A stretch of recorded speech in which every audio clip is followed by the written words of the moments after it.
अस्सलाम वालेकुम। आज जो हमारा टॉपिक है वो एक बहुत ही इम्पोर्टेंट टॉपिक है पेपर पॉइंट ऑफ व्यू के हवाले से, और वो टॉपिक है आइसोटोप्स। आइसोटोप्स क्या होते हैं? तो आइसोटोप्स की डेफिनेशन ये है कि एलिमेंट के वो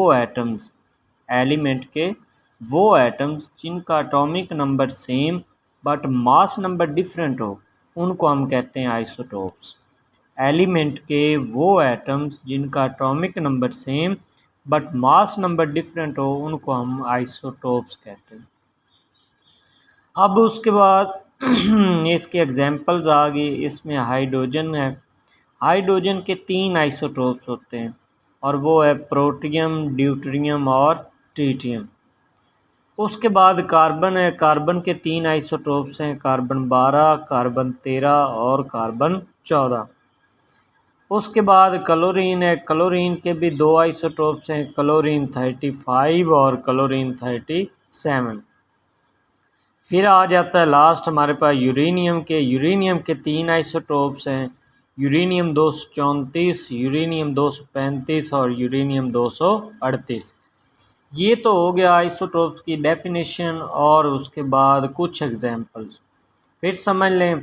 आइसोटोप्स क्या होते हैं कि एलिमेंट्स के वो एटम्स जिनका एटॉमिक नंबर सेम हो लेकिन मास नंबर मुख्तलिफ हो, उनको हम आइसोटोप्स कहते हैं। इसके एग्जांपल में हमारे पास हाइड्रोजन आता है। हाइड्रोजन के आइसोटोप्स 3 है, प्रोटियम, ड्यूटेरियम और ट्रिटियम। कार्बन के भी आइसोटोप्स 3 है, कार्बन 12, कार्बन 13 और कार्बन 14। क्लोरीन के 2 आइसोटोप्स हैं, क्लोरीन 35 और क्लोरीन 37।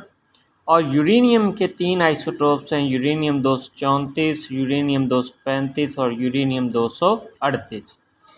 अब जो अगली चीज़ आपके पास आती है वो आती है यूजेस ऑफ आइसोटोप्स। ये बहुत इम्पोर्टेंट है और आपके पेपर में इनमें से क्वेश्चन ज़रूर आता है। अब मेडिकल यूज़ क्या है? मेडिकल यूज़ बहुत सारे हैं, लेकिन आपने पढ़ना है रेडियोथेरापी। रेडियोथेरापी क्या होती है? कैंसर जो एक बीमारी है, उसके इलाज के लिए 2 तरह का इलाज होता है, एक कीमोथेरापी होता है और एक रेडियोथेरापी होता है। अब रेडियोथेरापी में आइसोटोप्स इस्तेमाल होते हैं। अब वो कैसे होते हैं? 2 आइसोटोप्स P32 और SR90, ये स्किन कैंसर के लिए इस्तेमाल होते हैं। अगर स्किन कैंसर हो जाए तो फिर ये 2 आइसोटोप्स इस्तेमाल होते हैं, P32 और SR90। और कोबाल्ट 60 जो आइसोटोप है, ये ब्लड कैंसर के लिए इस्तेमाल होता है। अगर तो सिर्फ स्किन कैंसर है तो फिर P32 और SR90, और अगर आपको अल्लाह माफ़ करे किसी को ब्लड कैंसर है तो उसके लिए कोबाल्ट 60 इस्तेमाल होता है। उसके बाद आता है isotope as a tracer. Tracer कहते हैं किसी चीज़ को ट्रेस करना, तशखीस करना, डायग्नोज करना।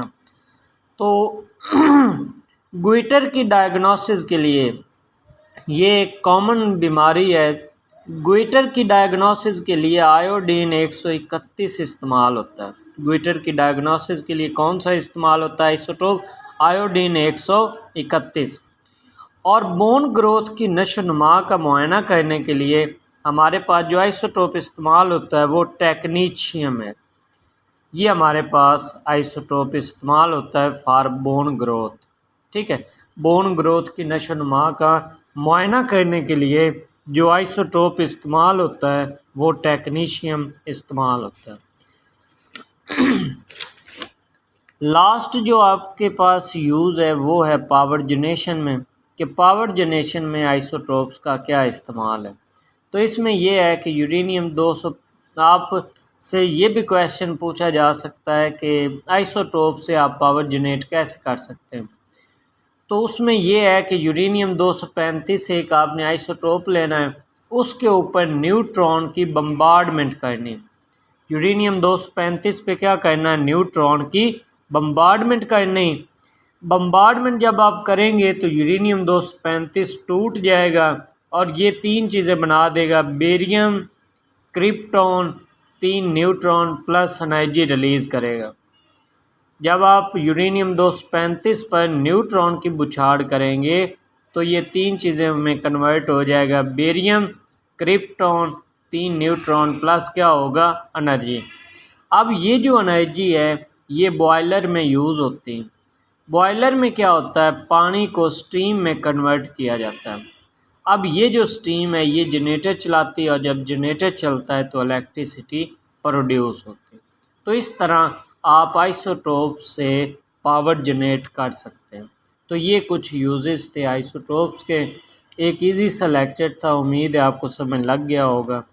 और अगर फिर भी कोई इशू है तो आपने कमेंट्स बॉक्स में ज़रूर बताना है। थैंक्स फॉर वाचिंग एंड अल्लाह हाफ़िज़।